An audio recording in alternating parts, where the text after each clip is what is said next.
good morning. I just want to add a few sections of that into it.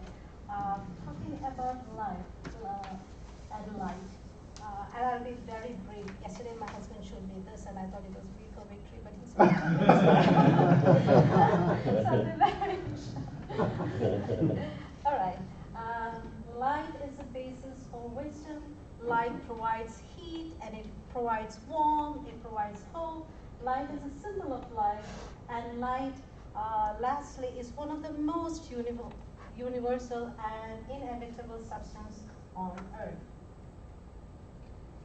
So I'm going to talk a bit on the wisdom aspect or the light aspect of it. Light is knowledge, and we are obliged to impart knowledge. Knowledge is acquired by education. So education is very important to be in the light and to portray the light.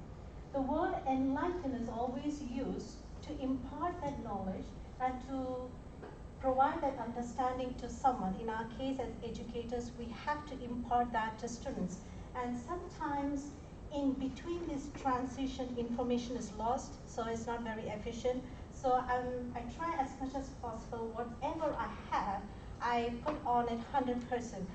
Sometimes the efficiency by knowing the student's grade comes up to 70, one or two fail, so I say I'm not very efficient. It's not 100% fully transferred, but I want to improve that on. If they have gained a better perspective on a situation, they say that they can look at it in a new light. So if I don't understand something, I say, Lord, help me to look at it in a different light, at a new light. The Bible says, the spirit of man is a candle of Lord, searching all the inward part of the belly. So somewhere in my body, scientists have not yet figured this out, a candle has been installed. So my prayer is that, Lord, light my candle so I can be in the light and I can impart light to others as well. Sometimes we go through storms and stress and situations that can blow off the light, but we still want Lord to light our lamp, keep it burning so others can see it. People who are spiritually enlightened have the wisdom to choose the truth over deception. That's where we use our wisdom, where knowledge is just the know-how. We can give a set of instruction to a computer and a computer can do that perfectly and get the result. You give the same instruction to humans, sometimes it's not that efficient, but they still can do the job. By wisdom, I said, Lord, give me the wisdom, grant us the wisdom to use the knowledge wisely. Solomon was one of the kings who asked God for that wisdom, and God gave him that wisdom, yet he wasn't too successful in the end. He wrote 3 books. The first one was the the last one was the Ecclesiastes, the first one, the Song of Solomon, and then the second in between is the Proverbs. So when he wrote Ecclesiastic, he was in his youthful life and he said, love is great, I want to be dipped in love, it's the most amazing thing. And when he was a middle-aged man, he said, obey your parents, obey your dad. He was giving instructions because he was middle-aged, he's no longer in that phase of life, he has gained more wisdom and more knowledge. And during his olden times, or its end time, he wrote the book of Ecclesiastes. And he said, everything is weight. Whatever I have gained is weight. Whatever I did for the Lord sustains forever. So I pray that I have wisdom more than knowledge, or sometimes have the wisdom to use that knowledge. So one of the ways, or I talked about a few ways, how you can implement this light in a classroom. One is to create a very positive environment for the students. And how can we do that? If you read the Bible, it doesn't say God imagined light and light came to be. God imagined day and night and it came to be. I do not know it may. But it said God spoke. He told it out. He said it. So we have the power in our tongue, the power of life and death. So we speak. If students say they can't, we say they can. They have no other way, but they can. Sometimes it's extra tutoring in the classroom, inside my home, sometimes in a restaurant, but I make sure they try to pass. Sometimes they say the moment they are in a classroom is the mind block. I cannot. But in a different setting, they're more relaxed. So whatever it takes for them to be in a positive environment, empowering the students to use their ability. Some of them, they come with a fixed mindset. There is a good professor from the Stanford University who talks about growing mindset and a fixed mindset. The Bible talks about renewing your mind daily. So we need a renewal on a daily basis. Sometimes old softwares don't work in new computers. We need a renewal. We need an update on a daily basis. So in a fixed mindset, when a student comes, they say, my parents have never been to university. I can't do this. Nobody has ever done it, so I can't do it. So we progressively take them to a growing mindset. Even though nobody has done it, you can do it. And we give them encouragement and power, and sometimes implement some things here and there so that they can move. One of the things students would say is, I practice this all night and I don't get a perfect score. So we say practice does not make perfect, but practice makes progress. Progress makes improvements, and improvements makes perfection. So be in that situation. And when you're in the classroom, students can wander off. So we try to engage students. If they're idle, that's a perfect scenario for a devil's workshop. So engaging students is one of the other ways that I implement. I know my time is going fast. Yeah, you have about a minute only or so left. So, okay. Yeah. So life provides heat. People don't care how much you know until they know how much you care. Creating light is a responsibility. The Lord said, you're the light of the world. A city on a hill cannot be hidden. So you have to provide the light. The moon does not have light on its own. We do not have the power on our own. We do not have light on our own. But the moon gets the light from the sun and transfers or transmits in the time of darkness. So we are obliged to do the same. So as I mentioned, we basically are, I taught this as a part of the 1 credit hour ethics engineering course. And I also discussed the examples of well-known Christian engineers. And it was very interesting to know there are some who are really great Christian engineers. Gary Stockwell, he's actually well known for the invention of the laser printer, having worked for Apple, Xerox, Microsoft, and he actually draws inspiration from God. Michael Faraday, everybody knows him. He was responsible for the discovery of benzene. He is also responsible for the formulation of the laws of electromagnetic radiation, and also there was one more formulation that I can't remember off the top of my head. But I think, yeah, and so he was actually an elder in the church of which he was a member. So I discussed those examples and I asked students, what does it mean to be a light emitting engineering disciple? And one of the sample responses, I've actually compiled some responses in my paper, but one of the responses was, I just want to go over this quickly. As a student, we have to carry ourselves to a high standard. Everything that we do should be Christ-like and God-honoring. This means that we cannot give into the temptations and trends of college life, and we have to work hard towards our goals. In a professional field, we are constantly meeting new people, and if we are a light, then we can make a difference. As I conclude, there are a lot of technology innovations that Christian engineers have made, and it has actually helped us to spearhead the massive global outreach to spread the good news. And it's extremely important that we want to be a light that people can look forward to, look up to, in whichever setting we are, which is an educational classroom, company. Thank you.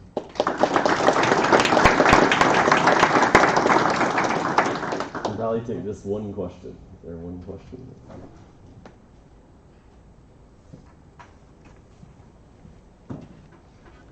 So how do your students respond to practice does not make perfect, but practice makes progress?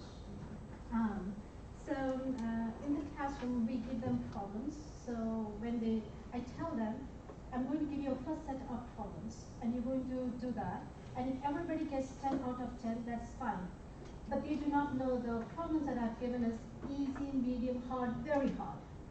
So if they don't get 10 out of 10, they come back and I give them more problems. Till it's 3 or 4 rounds, they make it very, very perfect. Then I say, okay, you have a good understanding of the subject. Now it's time for a test. So that's the way I go. But they do not know I have broken it down. And I also try to just, because I'm not a big fan of PowerPoints. I'm not a traditional, I'm more of a traditional instructor. Because I previously used to use this chalk and white, chalkboard. And so I actually do everything on these whiteboards. So I actually make the students come over and do the problem in class. Just trying to remove that fear that normally people have when they try to give PowerPoint, give presentations. So that actually also helps. Thank you. Thank you.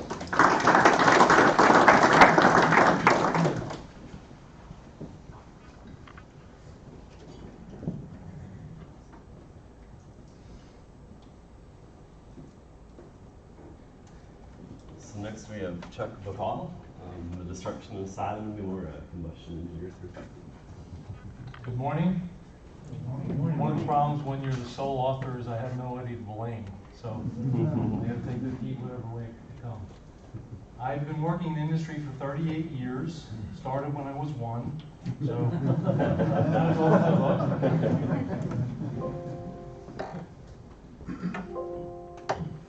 Oh, push the down arrow.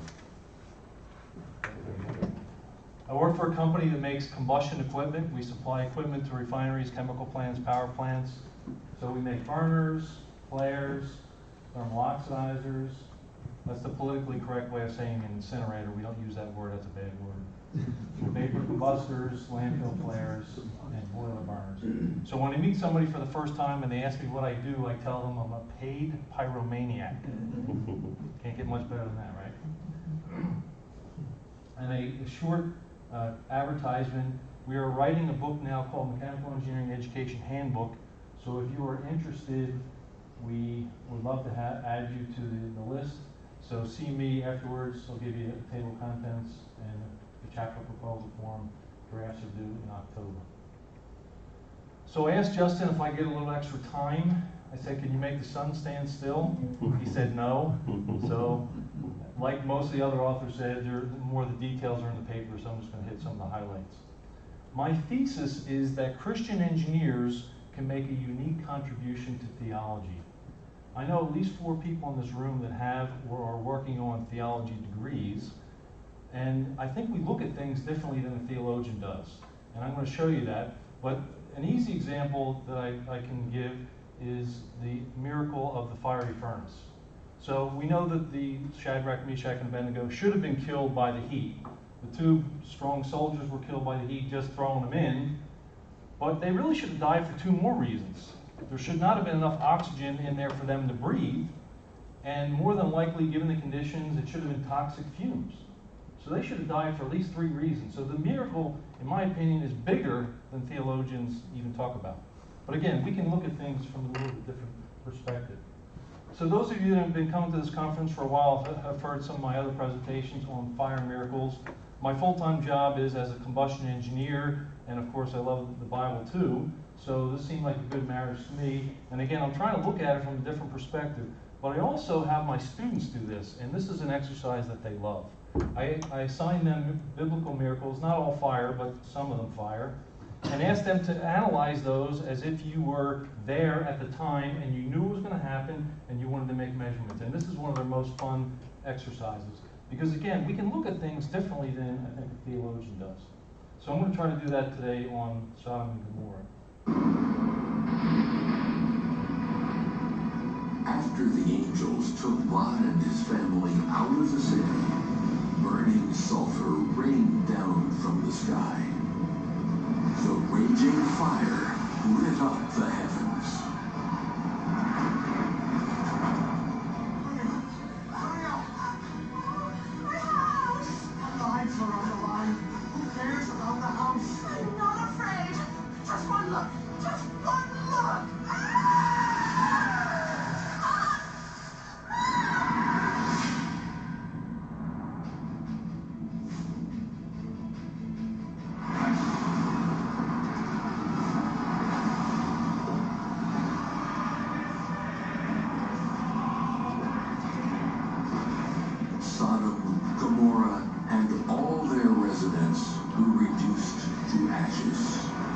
disappearing into the wrath of God.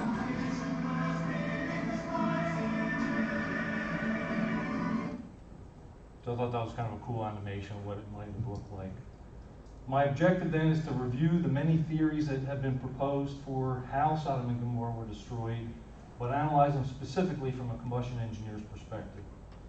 So I'll cover these sections, start with a brief introduction. Lots of theologians have a lot to say about this event. Leopold in 1942 said this is one of the most terrifying events in all of history. Thomas called Genesis 19 one of the most terrible chapters in the Bible.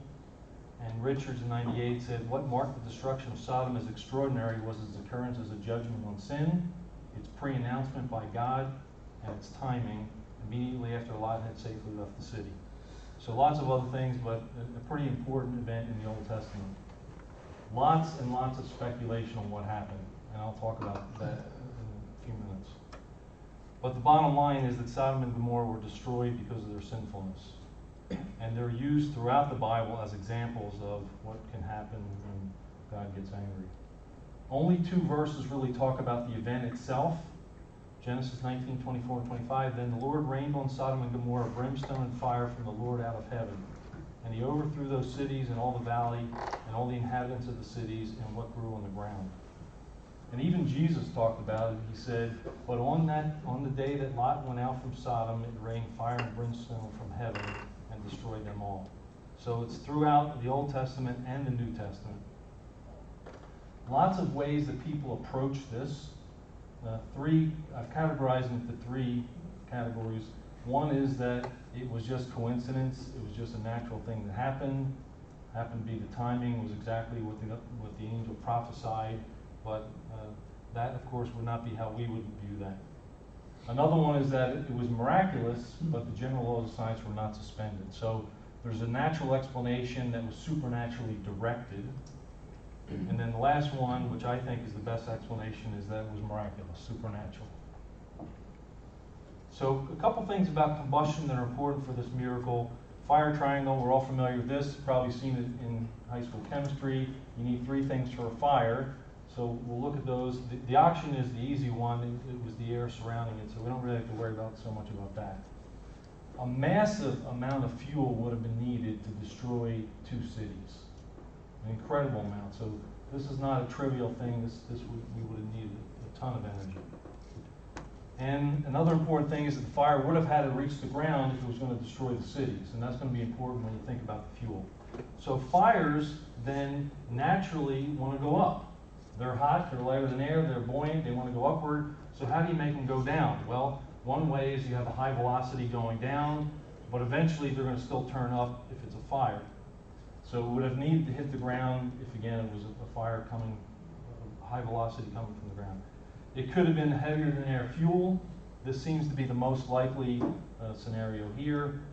Or it could have been from a downward force pulling the fire down. So in our business, there's a particular kind of furnace that we actually fire down on it. It has a fan that pulls it down. Obviously, they didn't have those kinds of fans then, so that was not a likely scenario. So again, most likely, it was a heavier than air fuel. So what about the fuel? Well, the Dead Sea has gaseous, liquid, and solid fuels, and the liquid and solid fuels happen to have a lot of sulfur, which is, of course, talked about in the passage. One speculated that maybe the hydrocarbons were underground, they cracked, and then they released energy through cracks in the ground. We'll see later on, earthquake was one of the proposed theories, so this is one way the fuel could have gotten out.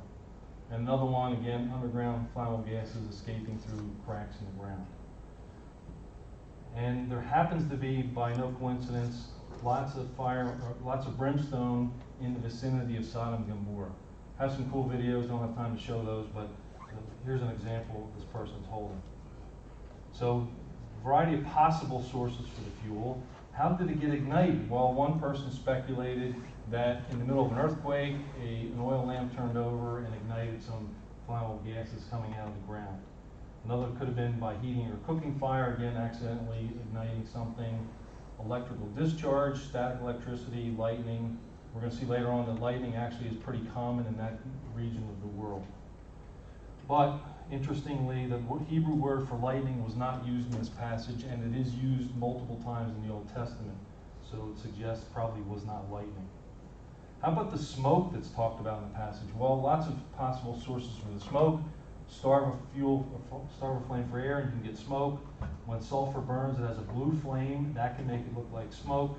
Unburned fuels from the fire coming down could have, especially liquid and solid fuels, could have made smoke. And it could have been the debris coming up from the destruction of the city. So lots of possibilities for the smoke. This is a picture of a flare that's not operating correctly. Our customers would not want that to happen, so that's just an example of what it's not supposed to do. And, and also some have suggested ash from a volcano. So the Bible talks a lot about cities that have been destroyed by fire. Most of the time, it's in the case of war, where the conquering country, torches the cities. But in this case, Sodom and Gomorrah, this is the only one that God did it himself. So it was not part of war per se.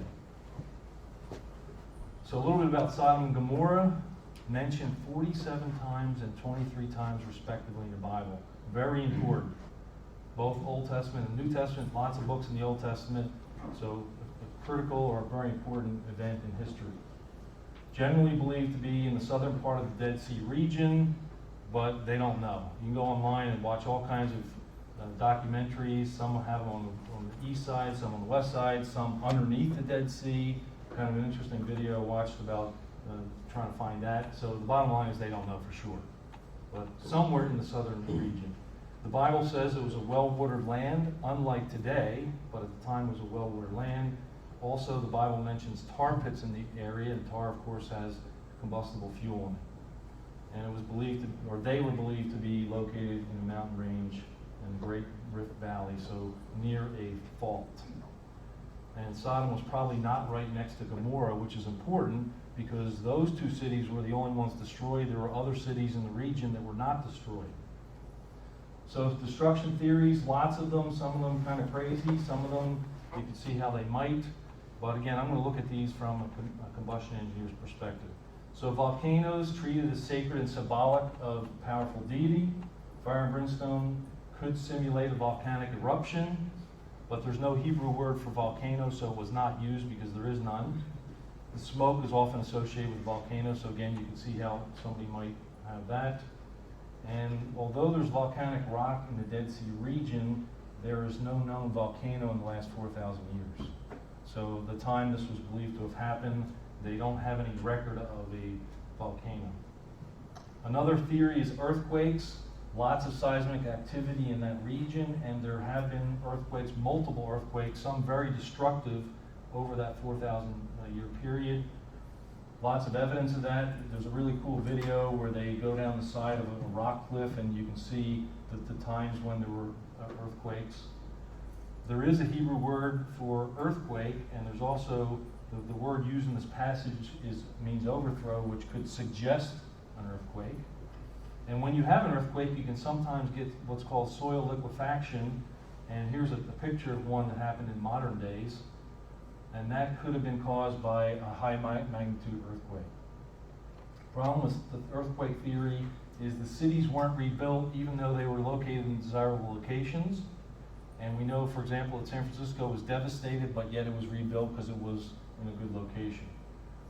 And the other problem with it is it should have affected other cities. There were other cities, there were 5 cities of the plain. Somehow the other 3 cities were not destroyed, only Sodom and Gomorrah. Again, there is a Hebrew word for earthquake, but it was not used here. So it suggests that's not one. Another one that I actually found out from my students through this exercise of asking them to analyze biblical miracles is a comet. And comet comes from a Greek word that means long-haired star, which I thought sounded kind of cool. Collins and Scott suggest a particular kind of a comet, which is called an airburst.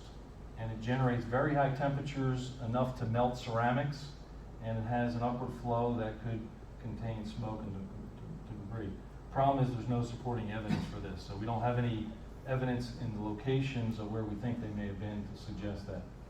There was an event in Russia in 1908 that was one of these airbursts, and it flattened 80 million trees. Surprisingly, the explosion was 1,000 times worse than Hiroshima. But it's still unclear what happened. There's no crater. So it's not a meteor that hit because there's no crater or any meteorites left over. Other theories, lightning, common to Palestine, nitrous particles. That one I'm not sure how you even get fuel out of nitrous, but it was somebody from 1818, so maybe he knew something we didn't know. A flood, again, I'm not sure how you connect a flood to this event, but somehow they did. And sulfur underground erupting. I believe it was supernatural. It could have been a natural event that was supernaturally directed, meaning it could have been a volcano, an earthquake that God directed to happen at a certain time. I don't happen to believe that, but it could have been. Most, at least conservative scholars would say it was a miracle because of the timing. Right after the angel said it's going to happen, and right after Lot and his family left the city, then it happened. And again, the location, just those two cities, even though there were other cities in the region. So, the event was not natural, an accident, or a coincidence. Again, it was prophesied. It happened right after Lot and his family left the city, and it's referenced many times as a symbol of divine judgment. So, a likely fuel could have been liquid because a liquid fuel could have gotten into all the cracks and crevices and really destroyed the cities. Lots of bitumen and sulfur were available in the vicinity. The scripture says the fire fell from the sky, it rained, but it was directed specifically at those two cities. A volcano, in my opinion, is the most likely natural explanation, although I don't think that was it. There's not evidence like there is if you've been to Pompeii. You can see all kinds of evidence of a volcano. No evidence that we have found yet in the region. And again, the timing and location make a completely natural explanation virtually impossible. Only those two cities were destroyed. Here on the map you see the 5 cities of the plain at that time, and we know that Lot went to Zoar, so he went to a nearby city, but they were not affected, only Sodom and Gomorrah. So my conclusions, this event was unique in history. We don't have a record of anything else ever happening like that. This event is often used as a symbol of God's wrath. I think one of the things we don't do as good a job of when I was a kid is we teach about God's love, but we leave out the wrath and the justice side. And the Old Testament's full of things like that. Brief description of the event suggests that God didn't think we needed to know the details. So we've speculated a whole lot, as you've seen, but that's not the important part of this. The best explanation is that it was supernatural and demonstrates God's sovereignty. Thanks for your attention. You can rain your questions on me, but no fire and brimstone.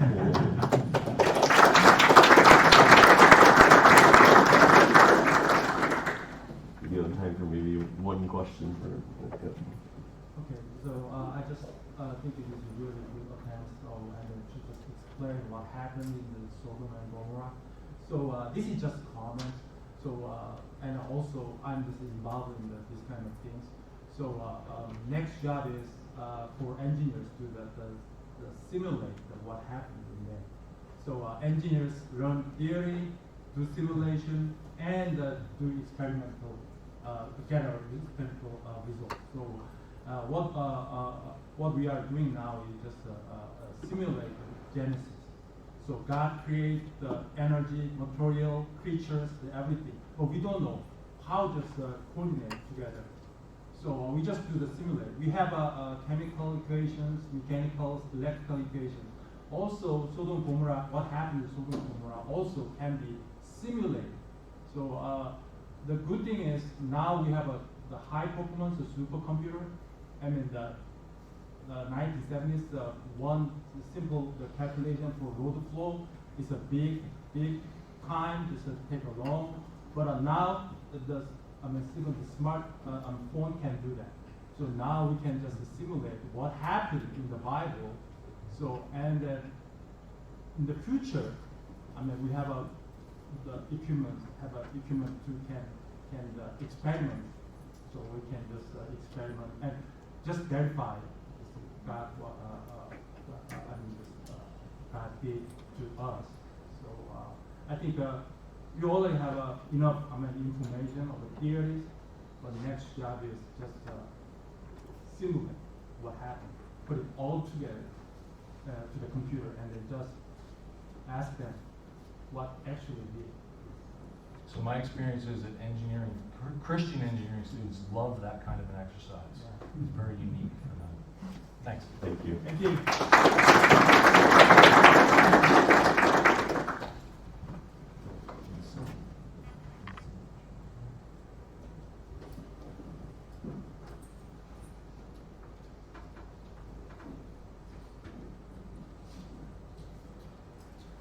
So our last presenter for this session is Dominic Halsmer, who's going to be presenting on reverse engineering and biological systems. Everybody stand up and stretch, huh?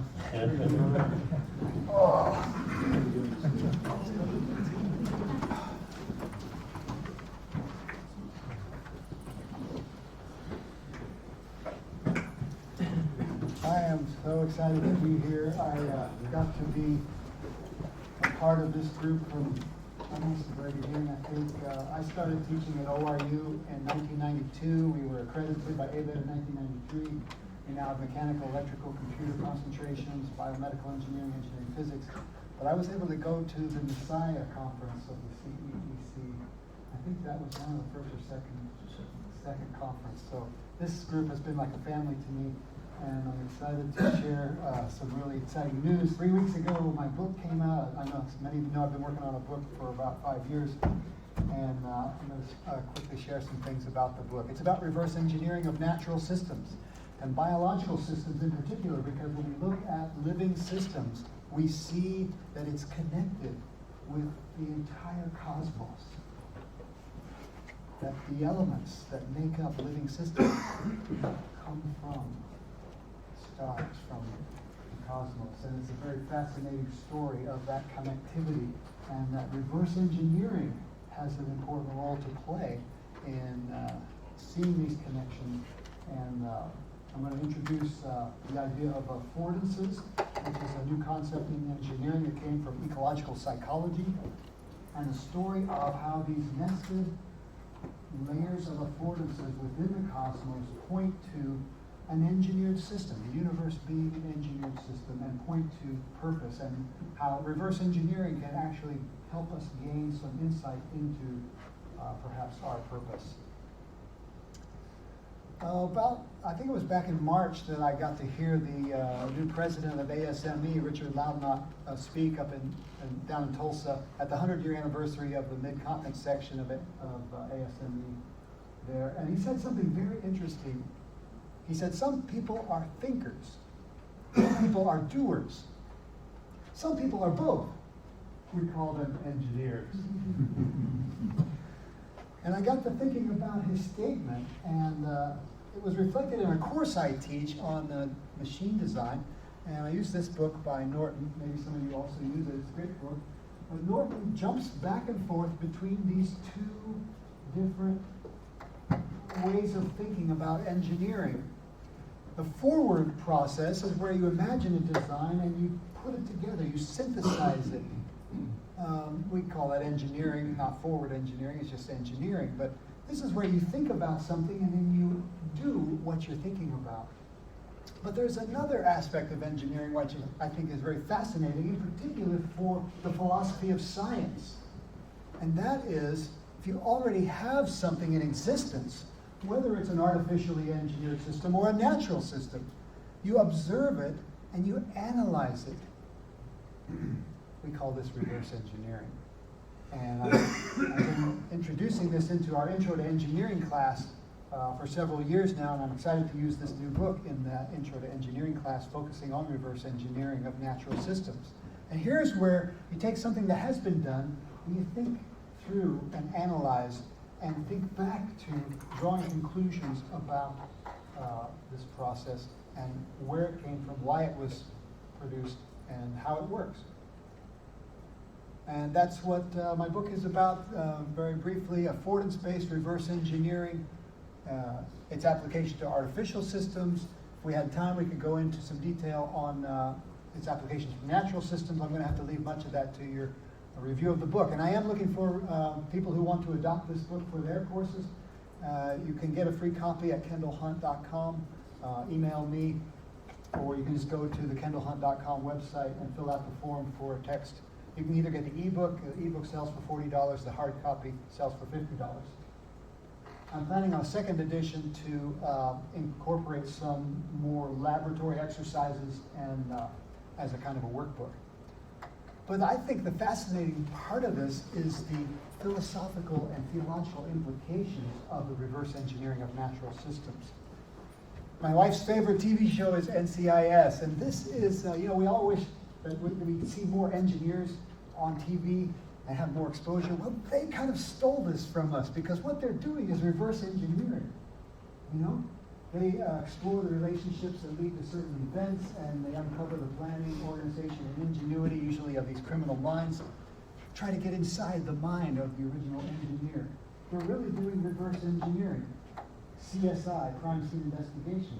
But I think we could also call CSI cosmic scene investigation and think about the universe and why God made the universe the way he did, with the help of these techniques from reverse engineering.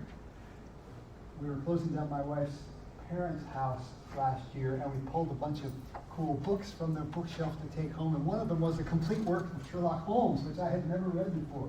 And there's some really great stories, and I found out Sherlock Holmes, he was doing reverse engineering all the time. In fact, one of the stories he says, after he deciphers this criminal code that these criminals have used, this is in The Adventures of the Dancing Men. The criminal is can't believe that Holmes has figured out the code. Holmes says, "Oh, elementary, my dear Watson. What one man can invent, another may discover." A clear statement of reverse engineering. He talks about the breadth of knowledge and the oblique uses of knowledge, and this is important for reverse engineering. We will not confine ourselves to simply scientific knowledge, but all knowledge that pertains to the question at hand.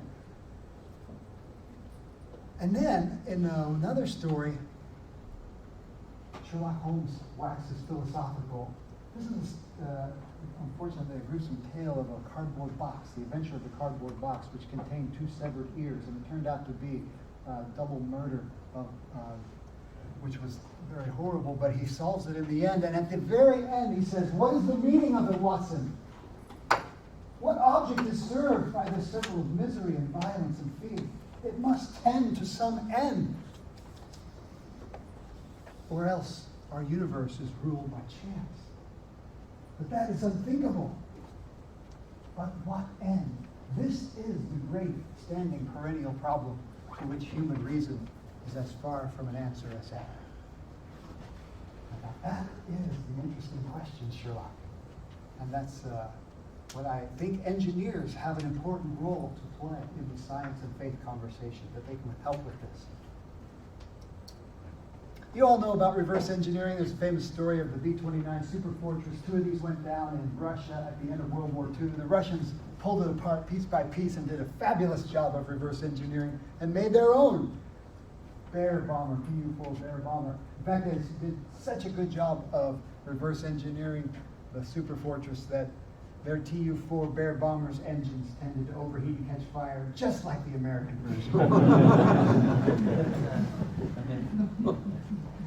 We go back in history, we see William Harvey discovering circulation by thinking like a reverse engineer, or doing reverse engineering. Leonardo da Vinci said the human foot is a masterpiece of engineering and a work of art. He recognized the beautiful functionality of living systems. Galen of Pergamon was one of the first to apply reverse engineering to living systems.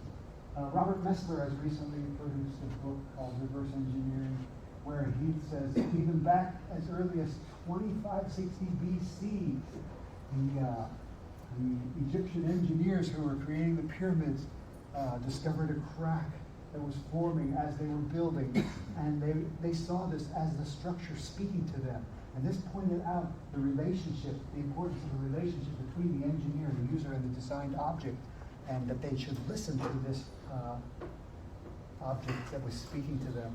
But what is this affordance-based reverse engineering? And where does this term affordance come from? Well, it comes from psychology, but Jonathan Meyer at Clemson University is an engineering researcher who has adopted this perspective and produced a book recently called Affordance-Based Design. He says that this concept of affordance, that is what a system provides to an end user, or what one part of a system provides to another part of a complex system that ultimately leads to an end user affordance, is the underlying principle in the science of product design and also in reverse engineering. Very quickly, the chair you're sitting in is a simple system, but it has three affordances that I can think of right away. Sittability, because of your relationship to the chair. It has sittability.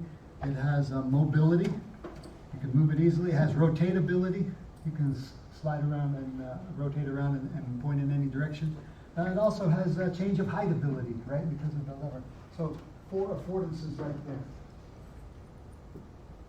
Engineers create affordances.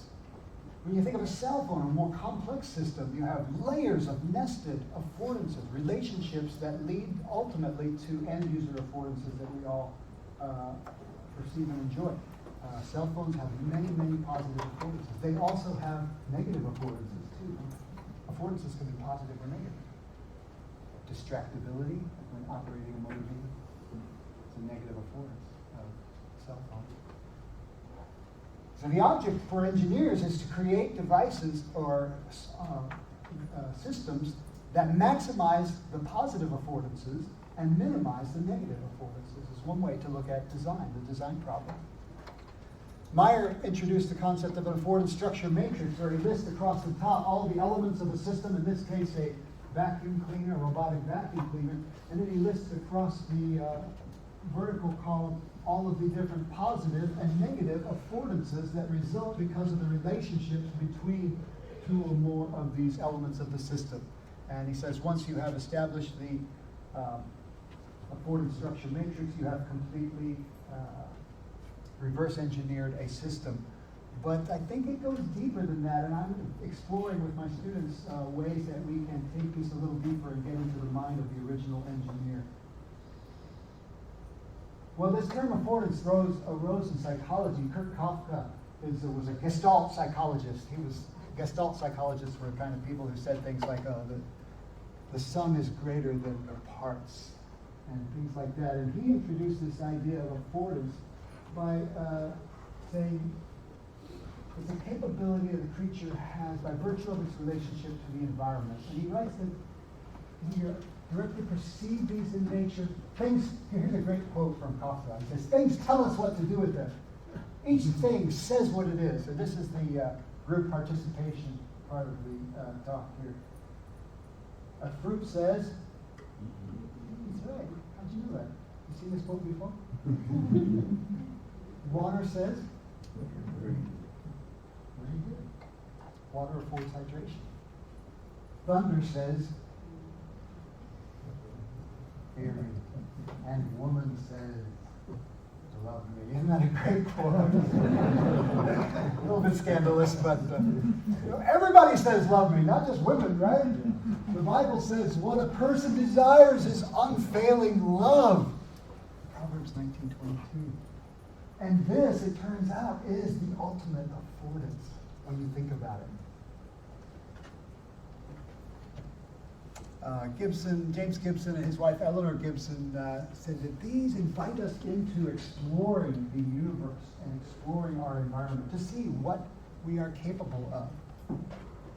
In engineering, Donald Norman, in his book, The Design of Everyday Things, talks about affordances. He's one of the first engineers to write about this. It's a relationship between the properties of an object and the capabilities of an agent that determine just how the object could possibly be used.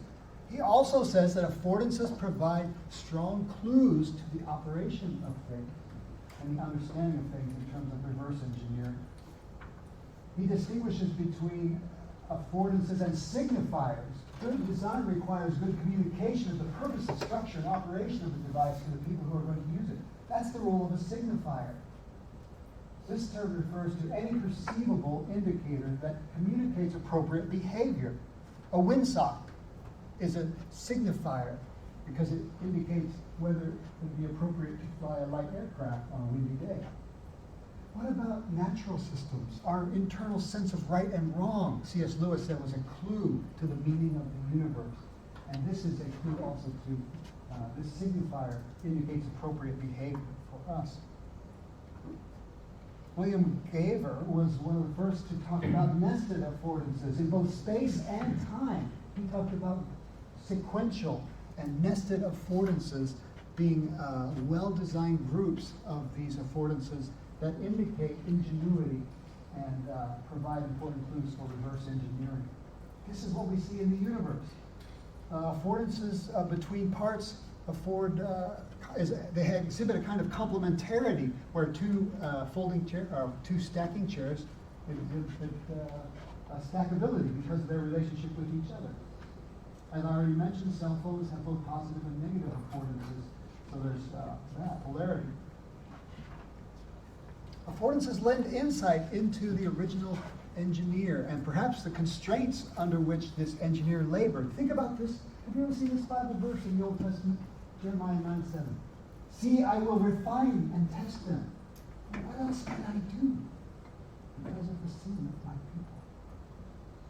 It's kind of a strange verse. Because God is appeared to be constrained. Isn't God all powerful? Can do anything he wants? Maybe not. Maybe, well, we know he can't lie. Maybe because of his loving nature, he cannot also just stamp out sin in an immediate way, but allows, because of his love, he gives freedom, as Thomas J. Ord writes about. He gives freedom and has to work with us in this way. In biology, reverse engineering is used quite a bit, especially in things like the E. coli heat shock mechanism. Two researchers from Stanford, one an engineer and one a biologist, wrote an article called Understanding Biology by Reverse Engineering the Control. And they did a mathematical simulation, computer simulation, looking at the different information pathways that are used by E. coli in withstanding heat shock.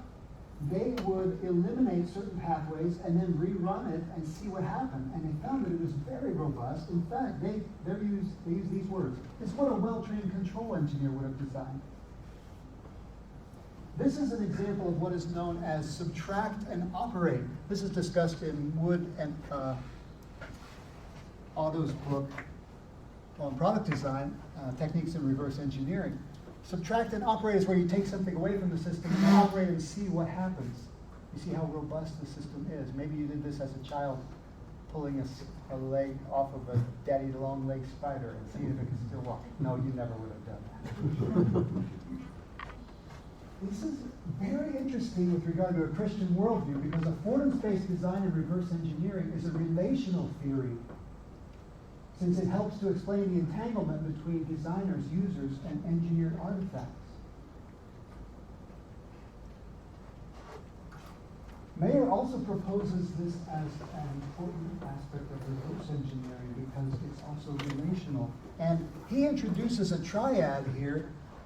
Look in the middle here for this triad. It's the designer and the artifact and the user. And he says this is the big picture of engineering design. You can forget about the external things. They're important, but they're peripheral. The main thing is this triad, designer, artifact, and user. But when you think about reverse engineering, there's one more entity, isn't there? There are four entities because we have to include the investigator or the reverse engineer in this picture. And there's interesting relationships between all four of these entities that we can explore to help us understand the situation, help us understand the deeper meaning of the artifact and the designer of that artifact. Now we've got different examples that I could go into if I had more time. They're in the book. But here's one of the Antikythera mechanism, which was a device that was brought up from the ocean.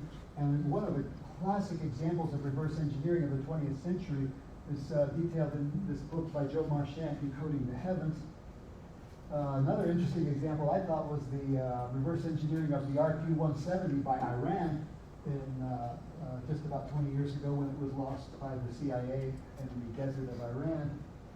But when you look at natural systems, for example, what about DNA and all the systems surrounding the machinery of life, and explore that? It's a very fascinating study. Do a affordance-based reverse engineering study of that. Here's an example of a nested affordance hierarchy within natural systems, which leads to a very complex system, the human body. You can see that the relationships produce these layers of nested and dependent affordances, which ultimately lead to an end user affordance. Marcus Eberlin in Brazil is a prize-winning chemist who's recently written a book. This came out about 2 or 3 months ago, right before my book, and How the Chemistry of Life Reveals Planning and Purpose. I thought, oh gosh, that's very similar to my book. But he comes at it from a chemist perspective. I'm coming at it from an engineer's perspective.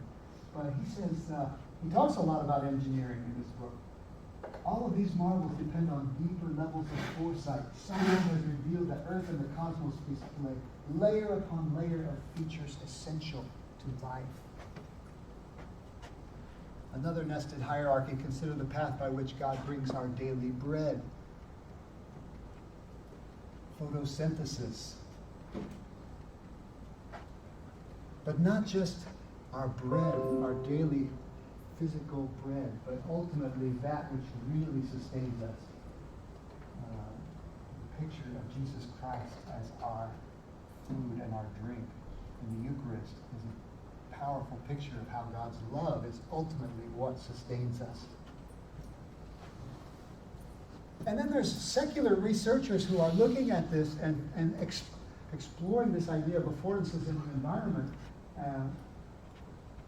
This guy Withagen over in Europe wrote a paper called Affordances Can Invite Behavior. When actively exploring the environment, the agent is attracted or repelled by some of its affordances, and the ensuing behavior is partly the result of these invitations. Affordances invite us into certain things. And I think it's very fascinating to see how nature works in a conjunction with the Bible as God's general revelation to invite us into relationship with Him. Weicker and Witt, in their book A Meaningful World, explain 4 criteria: depth, clarity, harmony, and elegance that they see, and the layer upon layer of complexity and beauty, the ingenious designs and the majestic integration all point beyond pointlessness, even in the midst of pain and suffering, to a meaningful world, and more than that, to the genius of nature. So the emerging picture then, and this is, I think, is my second to the last slide here, suggests that there are some multiple purposes that nature points to, purposes of the original maker. That the cosmos affords the emergence of intelligent life that is capable of knowing its maker. That the cosmos provides knowledge of that maker through these nested and layered affordances that demonstrate ingenuity, wisdom, and loving care of the maker. That the cosmos has been engineered to invite us into an everlasting loving relationship with our maker. And this is in the redemptive environment afforded by our Savior and Lord Jesus. And even the challenging aspects of the human condition provide important opportunities for us to learn truth that we might not have otherwise. And again, it's necessary to be in a redemptive environment, as Jesus is the way, the truth, and the life. And we find that when we learn this kind of truth and incorporate it and give ourselves to this redemptive plan, we grow stronger in our love for others. Perhaps, remember I talked about subtract and operate? Perhaps the fall of mankind and the resulting corruption are a divine subtract and operate demonstration in order that we can be helped to see our need for this vitally important relationship with our Maker. See, God has not left Himself without testimony. He has shown kindness by giving you rain from heaven and crops in our seasons. He provides you with plenty of food and fills our hearts with joy. These are all pictures of affordances. It's really related very much to a theological argument called the argument from providence. But from an engineering perspective, we get a lot more detail, as Chuck Bockwell mentioned. And I think this is a way for us to help orient our engineering students to the role that they might step into. This is just one of the roles that engineers play in the science and faith conversation. But this is one way in thinking about the philosophy of science and how engineers can contribute to a deeper understanding of what nature means. So if you are interested in getting a copy of this book and reviewing it and potentially adopting it for a course, let me know. We can get you a free copy. Thank you.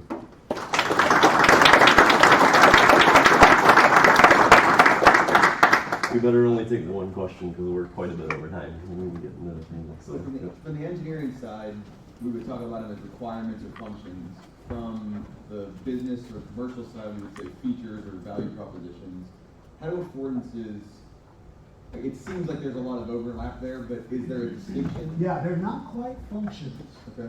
Because affordances are really relationships that are reciprocal between either two different counts within the system or between the end user and the environment. They're relationships that ultimately lead to a capability or a liability if it's a mix. So it's a function both of the user and of the environmental artifacts themselves. Thank you so much.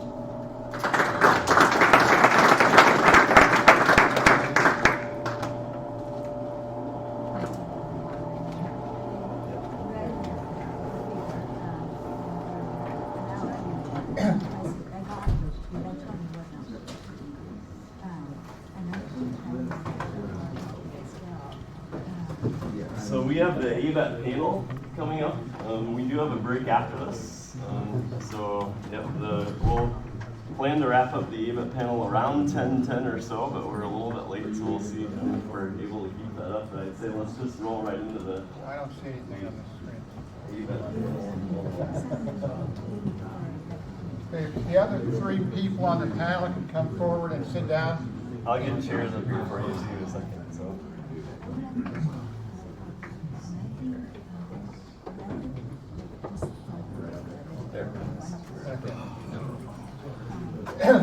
Good morning.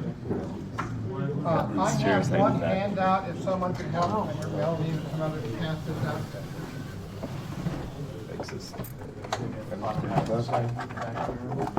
ABET is the world all of us, at least in the U.S. engineering program, get to deal with. My name is Bill Jordan, and I'll let each of the other panel members introduce themselves when we get a chance to talk, each of us to talk. One of the comments I want to make, some engineers in this environment get nervous when we talk about an accreditation agency. I need to assure you that ABET is not the government. ABET is us. ABET is a creation of engineers. If you don't like any of the outcomes or objectives, remember, engineers wrote them.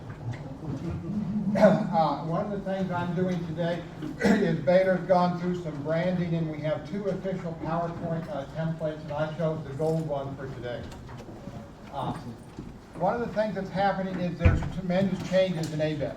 In my 30-plus years of being in academia, ABET tweaks a little bit every year, but it had a really big change in 2000. And this change is not quite as big as that one, but it's a very major change. There's a whole bunch of different changes, changes in definitions. The one that's a handout being passed out is the changes in outcomes, and there's also some changes in curriculum that are important to us. One of the big changes is they've come up with new definitions. So we need to be able to solve engineering problems. That was in the prior one. Now we need to be able to solve complex engineering problems. And you see a very long definition that looks a lot like design. They should have one or more of these characteristics. Wide-ranging and conflicting technical issues, no obvious solution, addressing problems not encompassed by current standards and codes, and on and on and on. I will say up front, as someone who just wrote a 250-page ABET report for our visit this fall, this one change caused me a lot more pain and a lot more work than the changes in outcomes. Because we did a lot of assessment on sophomore level courses, and to me, sophomore level courses are the sorts of questions on FE tests are not good enough anymore. So this change was a huge change in my opinion that a lot of people overlooked. They're also getting more serious about teams being diverse. And diverse background can include things like gender and ethnicity, but certainly can include majors. And many of you will have programs with people with a multiplicity of different perspectives. The next one is the student outcomes. There is this change that's going on here. One of the things we've done with the panel is two of us are ABET evaluators, Gail and myself. Some people may say we've gone to the dark side when we did that. If that's happening, I'm going to the double dark side next Thursday when I join the Engineering Accreditation Commission, which does the final voting on you. So this is an unofficial mapping. ABET is on the ABET website if you rummage through the changes. They're not mandating you do this, but they've gone from 11 outcomes to 7 outcomes. And so this is a good way to map it. One of the things that happens is if you wrote a report for this year, you didn't have to use the new method except for this past year. And as the next years go along, they're going to expect you to do more and more of this map in the new system. What we chose to do is to just map everything for the last 7 years. But you're not obligated to do that until at least the second or third year. So I'm not going to read all of these.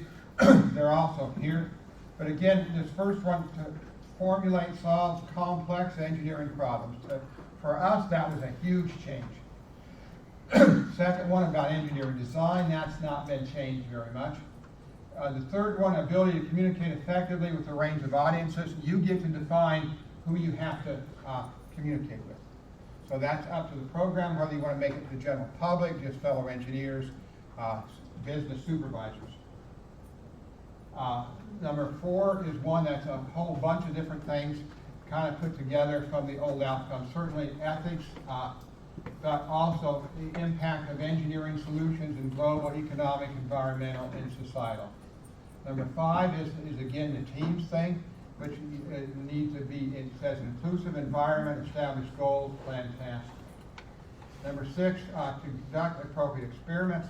Number 7 is rewriting of the lifelong learning one. They originally came out with 6 2 years ago, and this one was not on it. It caused a big uproar at the 2017 ASWE meeting with people almost yelling at each other in one of the sessions we had. And then you need to acquire and apply new knowledge. There are some curriculum changes. This is not the whole curriculum statement.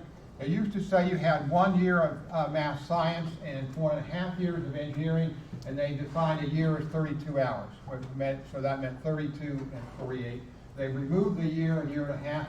It's now 30 and 45, which is going down 2 hours on math science, 3 hours on engineering. One of the things that is a little bit subtle and escapes some people, and I've had some people on the EAC emphasize this in public meetings, is what I put in red. Modern engineering tools used to be in the outcome, so you had to assess how well do your people know these various tools.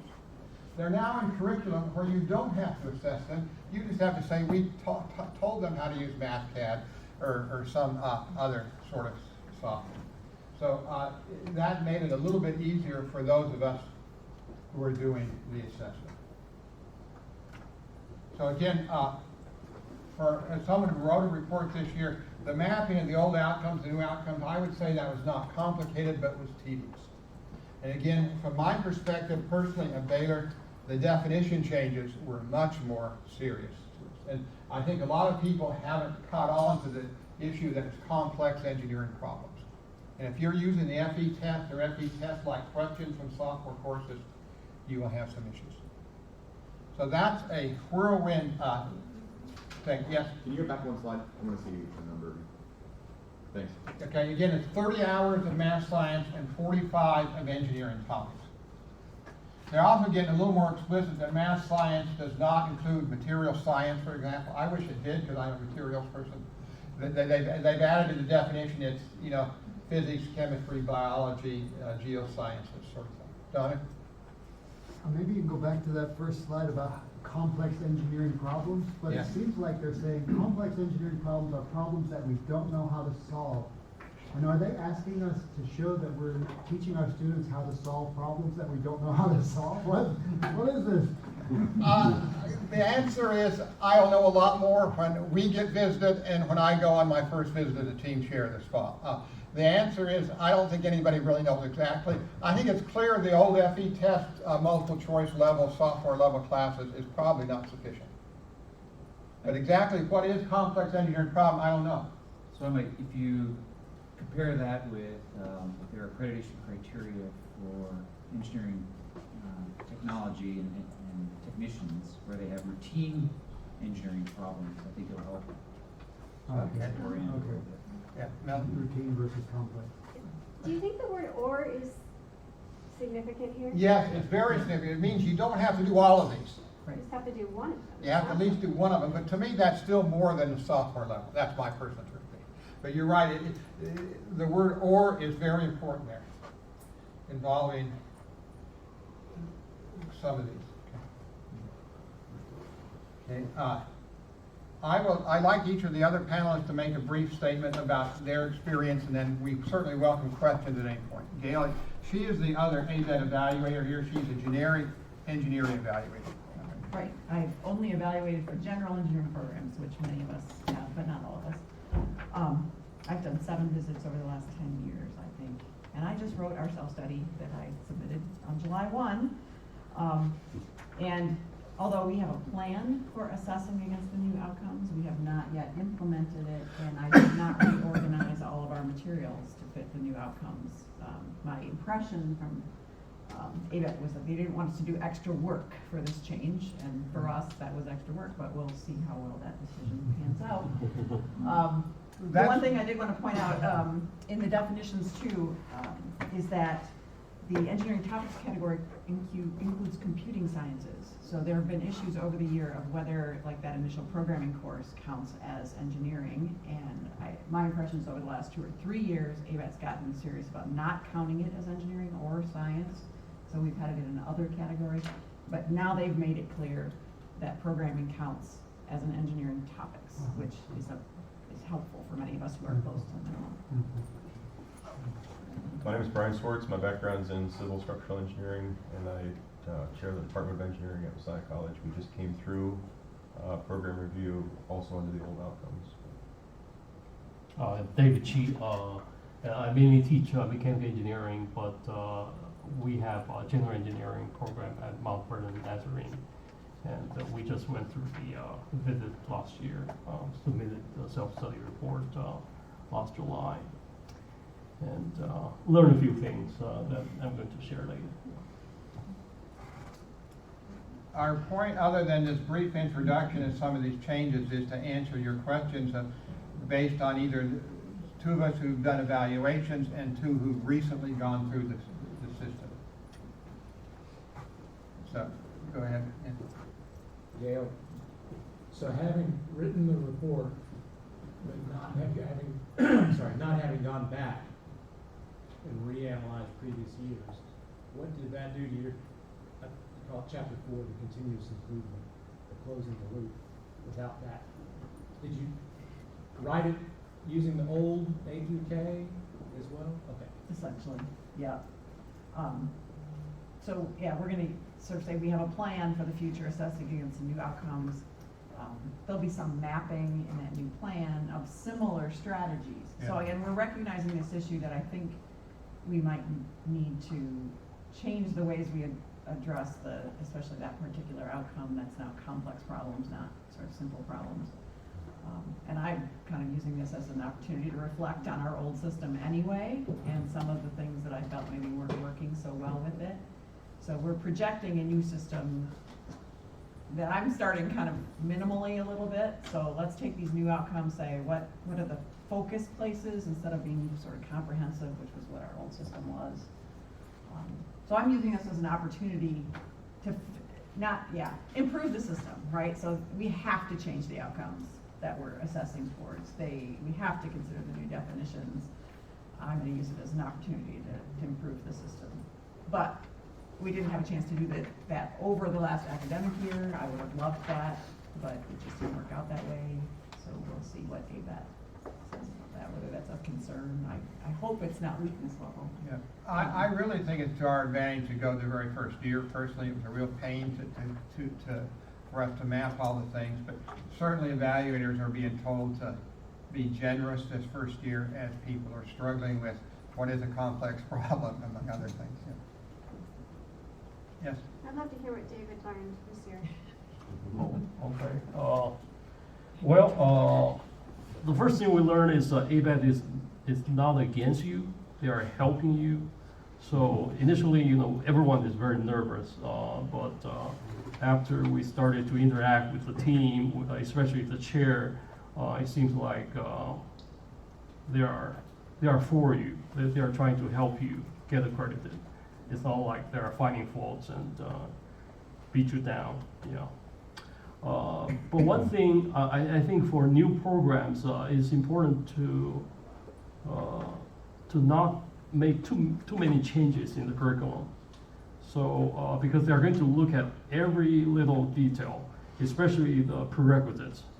So they're going to check all of your graduates. They're going to look at every course if the prerequisites are satisfied or met.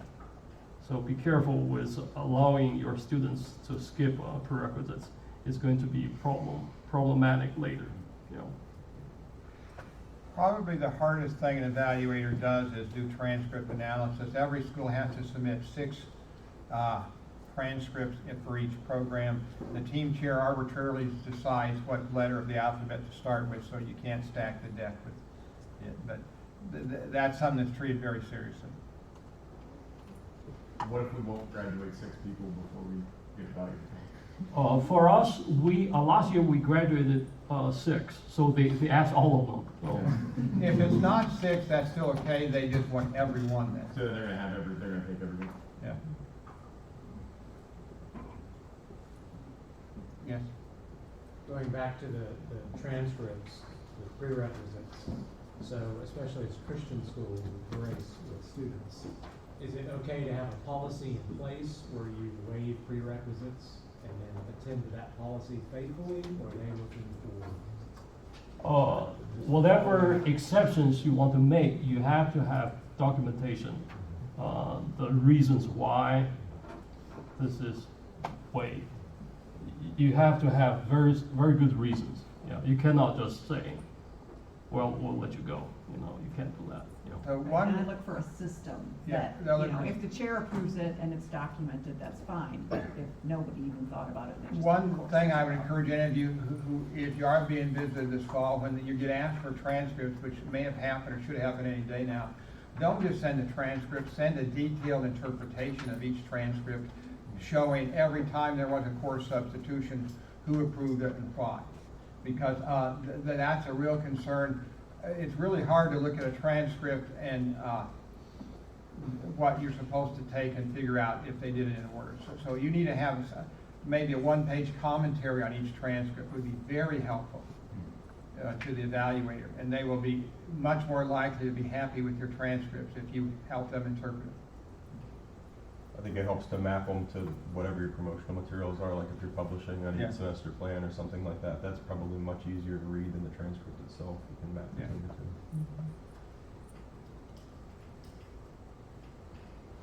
Yes? Sorry.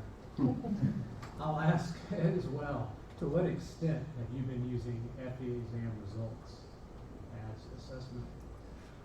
I think I'm using the right word. We used it extensively for the old A&E until they no longer had tests at set times.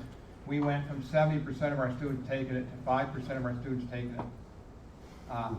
Because it was, you could take it any time of the day or of the year, and that the results of how many people took it plummeted.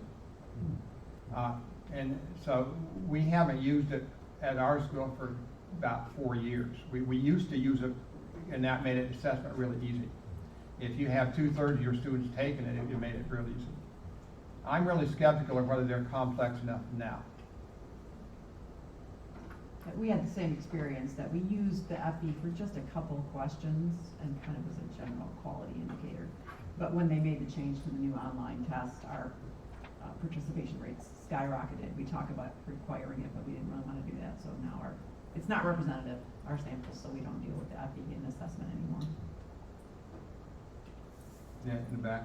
So, from your experience, what are the best things you can do, like as you start to submit things and as you start to get ready for a review panel to come in? And then what are like the biggest red flags that you've seen that would say, ooh, you really shouldn't have done that? So, either way is a good answer. Yeah, best things I think have to do with that transcript analysis. Yeah. That is, and especially clarifying when the curriculum has changed over the years, right? Because they're kind of encouraging us to make changes, but it's really hard as an auditor when you've got a self-study that describes one curriculum and you've got transcripts from students who might have started in 1 or 2 different years under 2 or 3 different curriculums. So just do whatever you can to make that absolutely totally clear.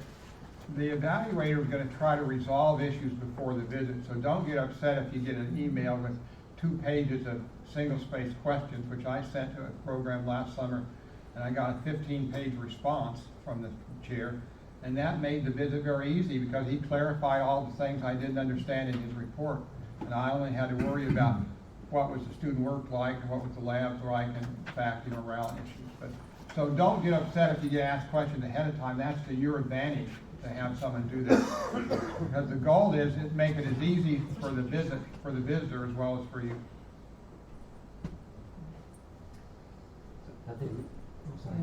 So I'd answer Corey's question with a little longer range thought. So the biggest lesson learned for me out of our last review was a resetting of the culture on our campus about ABET, about assessment in general. So I like what David said about ABET is for, like I would describe, in Christianese, I would describe ABET as an accountability partner. Like to make sure that you're following through best practices in higher education, make sure you're actually kind of keeping the promises you're making to students at the time they enter your program, kind of a truth in advertising sort of a thing. And then my observation is we've got 2 different kinds of people on our campus. So we've got our campus level director of assessment, who is much too happy about assessment. And there's everybody else who brings like a level of cynicism to the assessment process, right? So I've really tried to push out that cynicism, push through that mentality in our department. I'm trying to describe it now as like formalized lunchroom conversation, right? So we've all had lunchroom conversation of, can't believe these students don't know how to draw free body diagrams. Did they learn that in statics? Or these types of things that come up pretty naturally. Just trying to formalize and document those conversations. I'm trying to make sure that it is fruitful, meaningful, but also sustainable. So it's like the conversations we want to have, just finding a way to make sure that we have the space to actually have them. And there's some empirical evidence for the changes that we're making. And you asked about red flags too. For me, relative to assessment, if the self-study refers to grades at any point, that's like a red flag. Now, I think there are possibly good ways to integrate grades, but you have to explain that. And just saying grades in the current assessment environment. You can report grades on individual assignments, or individual questions on an exam. That's okay. But to just say the GPA in this class is 3.6, so obviously everybody knows it won't work. And if you have nothing about rubrics, that's probably a problem too. I think I want to reinforce that the movement to continuous improvement since 2000 has been a really good thing, and you can leverage that well, even in a missional institution, if you do it right. I always used to be a little cynical of that. There's one leftover piece of counting though that always seems to get us, and you alluded to it, and that's when you get to the 30 and the 45. It's not so much the numbers, math, science, and engineering, but the interesting advice we keep getting each time, because material science was actually told by an ABET team, you need to count that as science. Computer science, same thing. I came around and said, you can't count that as engineering. So we waffle. Is there any definition that's going to be provided? If you go to the ABET documents, they're pretty clear that material science is one of the ones that doesn't count now. I think there was some ambiguity. I personally wish it would count because I'm a materials engineer, but it doesn't. They list the sciences that count now. Okay, that's helpful because it's been visit by visit, we get literally voiced from the team to change that, and then we hear again, oh, that's changed back. Which for small programs, it makes a huge difference. Another thing is recognize, for example, a math course can be taught by the engineers and still count as math. They will probably look at that course a little more carefully to make sure it really is math, but I had that happen last year fall for the ME program taught a numerical analysis course, and they used a traditional math book. It was clearly a math course. So it doesn't have to be necessarily taught by math or science to be math or science. Yeah, I think the new definitions help with that clarification. I think that was an issue and they finally wanted to kind of settle it. I'm just curious, I'm not a materials scientist, materials engineer, but so on that particular topic, we have a materials engineering course with an engineering prefix. That is clearly an engineering course. Oh yes, it's just not a science course. Okay. It was engineering for us until our last visit, and they said you need to make that a science. Yeah, so that's weird. Now it's clearly not science now. Was there some prefix or naming convention that made that ambiguous, I guess? I mean, they said that's typically counted as science. That's what we were told. So. Yeah, it wasn't. I mean, for us, it's engineering 202. It wasn't the prefix off. Yeah. I mean, that sounds abnormal to me, honestly, as an evaluator. I would. We looked around to try to find the basis for it. Yeah, because the designations matter, right? I mean, if you call it an engineering course, unless it's something way out of line with what other people teach as engineering, we're going to accept it. And the same with the science, too. And we had split courses. So we did have a course that had chemistry and material science, and we called it half and half. And you just have to explain that really well, and somebody's going to scratch their head, and maybe people might not agree. So, you know, if you keep them with the prefixes aligned, you're making it easier for your evaluators and not raising red flags. My former dean used to say if the course has science in the title, it's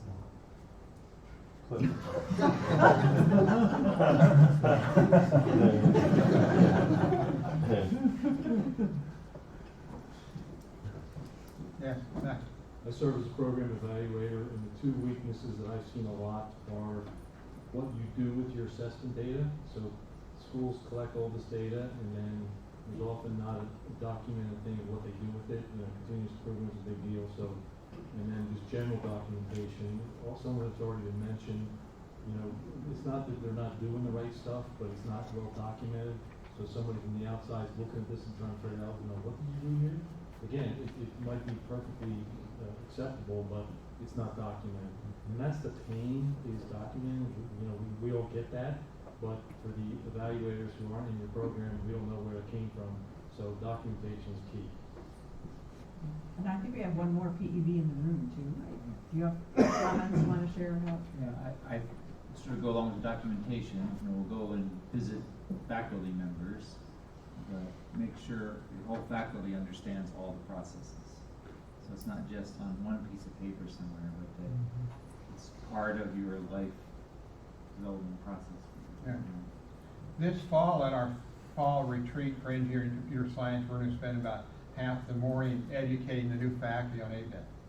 Yeah, we're not telling them what to say, but we don't want them to say they know nothing about it. That would not be good, or be good. But The best thing is to send all the faculty members to one of the ABET symposium and some of their workshops.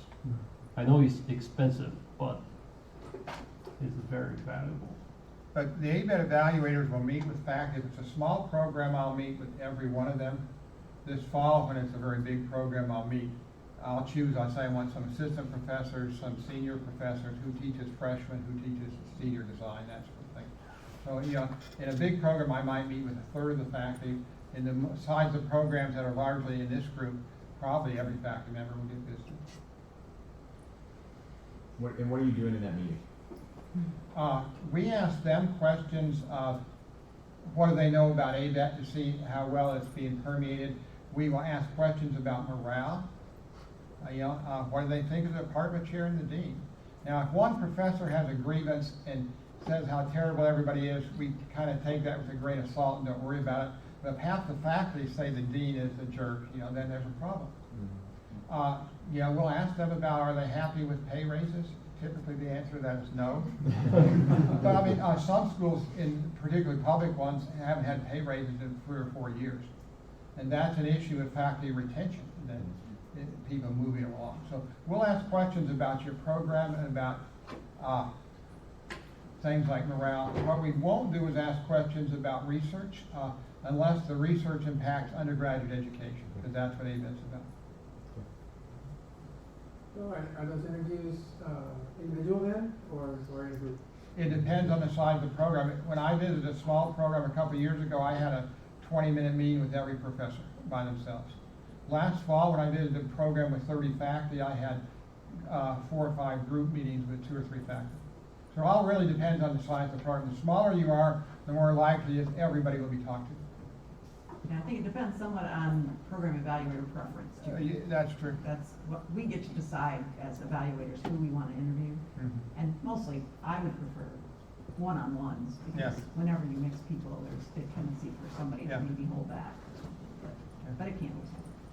I'm not sure if it's just for the evaluators, but on the ABET site, there's a list of all the standard questions for interviews. It's very helpful to take down. But I'm not sure if that's just part of the evaluators there's package a lot of or not. information available about that sort of thing. So Yeah, all the PEV training stuff, I understand. So if you out get the there for you to PEV look at. training material, then you can see all the standard questions that are asked. Yeah, that's a very good point. But again, the questions may be a little more targeted at your visit because the evaluator will have read your report and may ask follow-up questions on things they see as an issue.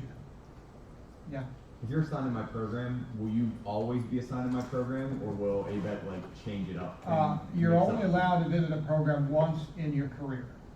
You will never go back, the same person will never go back to the program. But for that one process, either through approval or rejection, I only would have you all.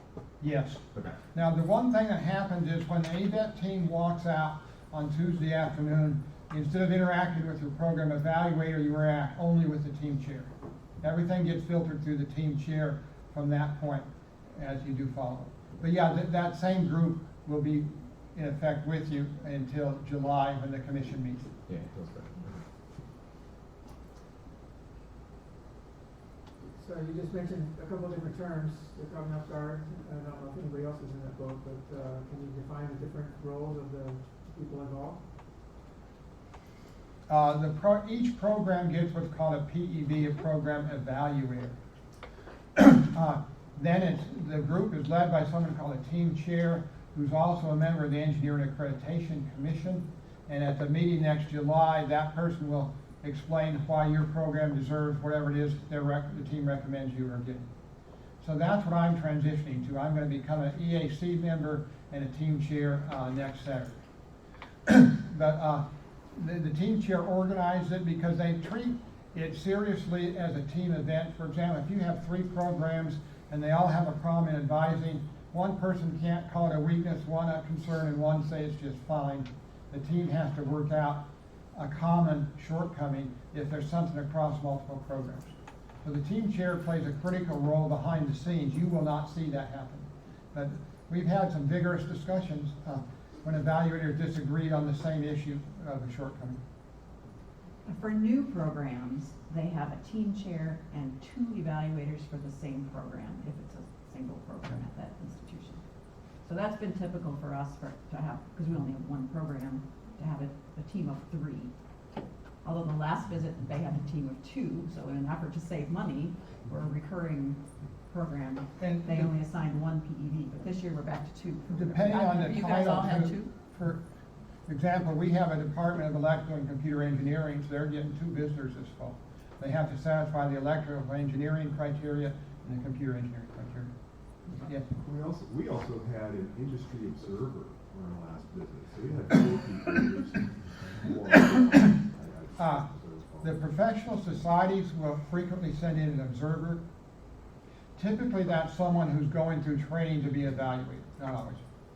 The other place you will see observers sometimes is the State Board of Registration for Engineers for your state wants to make sure that accreditation is being done right. So those are the 2 places. But mostly the observers, if they're not a state board person, are probably an evaluator in training. I mean, I went through from ASME I went on a visit, I tagged along with the real evaluator to every meeting and was involved with every discussion. Ours was a state board. Actually, yeah. Any last question?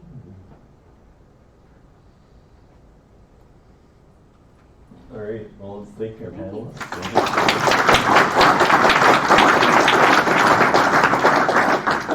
I'm sure any of them would be willing to field questions from you too, so that come up as you think about it. But the next item is to take a picture, and then we'll have a break.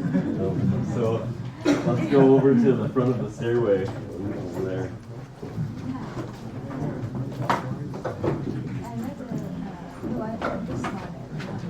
Thanks for sharing. Yeah. Set aside more time for the program. Just been through. And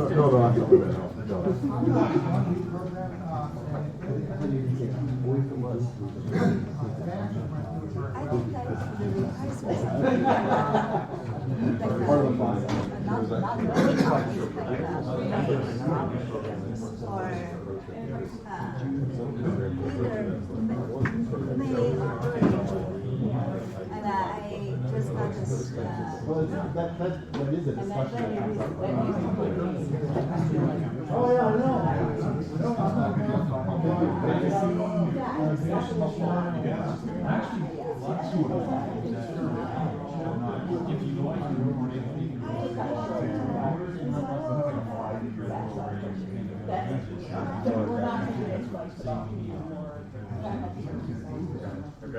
Hopefully your administration will agree with you. Yeah.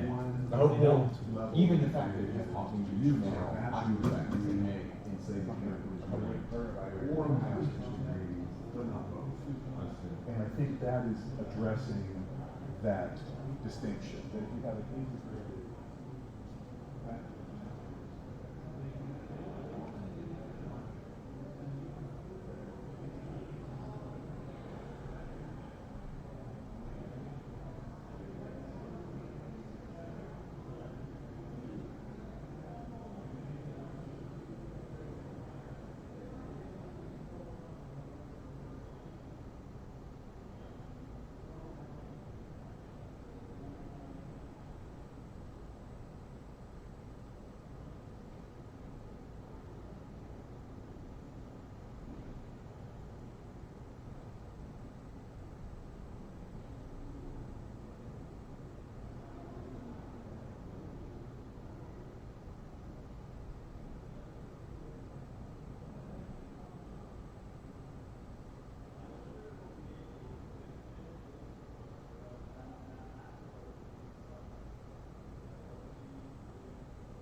golf course opens? We go at 6? I think we can. Okay. I don't know. I would think it's 7 for sure, but I don't know.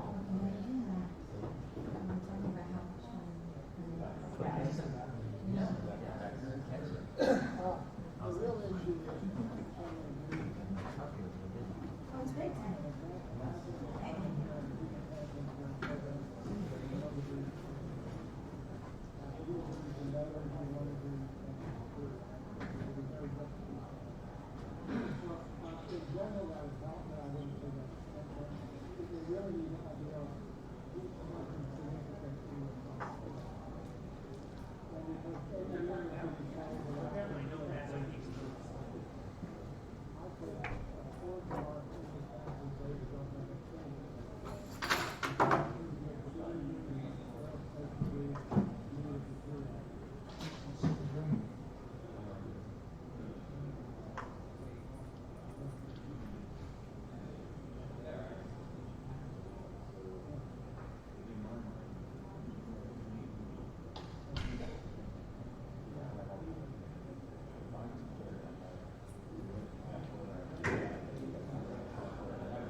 Is that your first book?